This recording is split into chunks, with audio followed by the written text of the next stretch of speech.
The origins of bodyweight mastery are embedded in the name. Calisthenics comes from two ancient Greek words, kalos, meaning beauty, and stenos, meaning power. But the physical power built on the gymnastics rings or the pull-up bar looks distinctly different from the bulk forged in a traditional gym. The mechanism of traditional hypertrophy is straightforward. To force a muscle to grow larger, you progressively overload it by adding heavier plates. In calisthenics, however, your resistance is fixed to your own body mass. You cannot physically add external weight to your frame mid-workout. To progress under a constant load, the body triggers a systemic chain reaction. It reorganizes its internal architecture, fortifying joints, densifying muscle fibers, and chemically altering its own fat cells.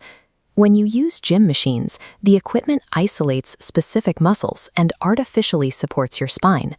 In calisthenics, you are operating in free space. The body must act as its own stabilizer. That stabilization begins at the shoulders. Unlike the hip, the shoulder isn't a simple ball and socket setup. It relies on the scapulae, your shoulder blades, to constantly glide, rotate, elevate, and depress to keep the arm secure while under load. To safely support your entire body weight, these scapulae must lock together with the abdominal muscles. This creates a rigid anchor, allowing kinetic energy to transfer efficiently across the limbs. This diagram maps how energy transfer looks in practice. Because the body constantly demands this holistic stabilization, calisthenics forces the rectus abdominis and external obliques into continuous tension, naturally building a defined core without isolated abdominal exercises.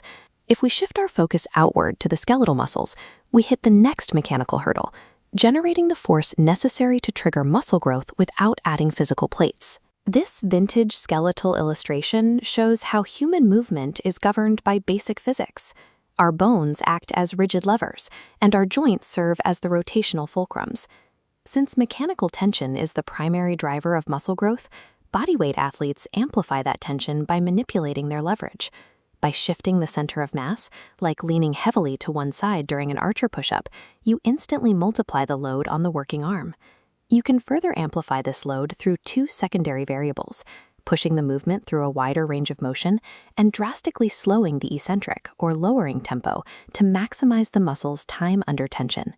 Intentionally forcing muscles to operate in these disadvantaged mechanical positions creates high metabolic stress. To survive it, the body is tricked into building denser, stronger muscle fibers. The adaptations required to lift your own body weight eventually cascade all the way down to the cellular level, specifically within the body's adipose organ. Humans have two primary types of fat.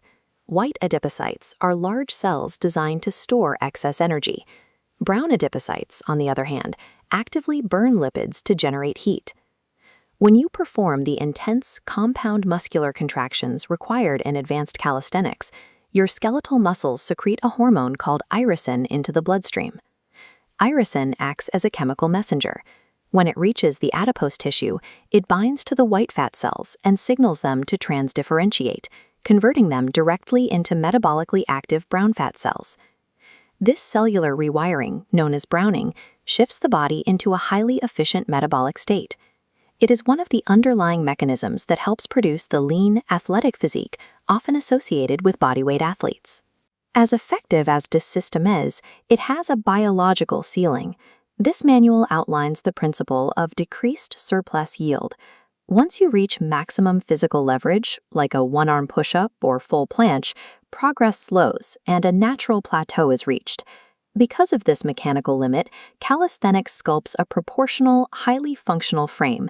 It physically cannot produce the sheer, blown-up mass achieved by a bodybuilder loading hundreds of pounds onto a barbell. There is also a severe risk in attempting to bypass these limits by rushing into advanced skills. Subjecting your body to extreme leverage before fully fortifying the connective tissues and scapular anchors places devastating stress on the joints. Muscles adapt quickly. Tendons take months. Ignoring this biological reality inevitably leads to joint instability and injury. Mastering these movements require precise alignment of internal systems. It transforms the athlete into a machine where every lever, joint, and cell operates in harmony.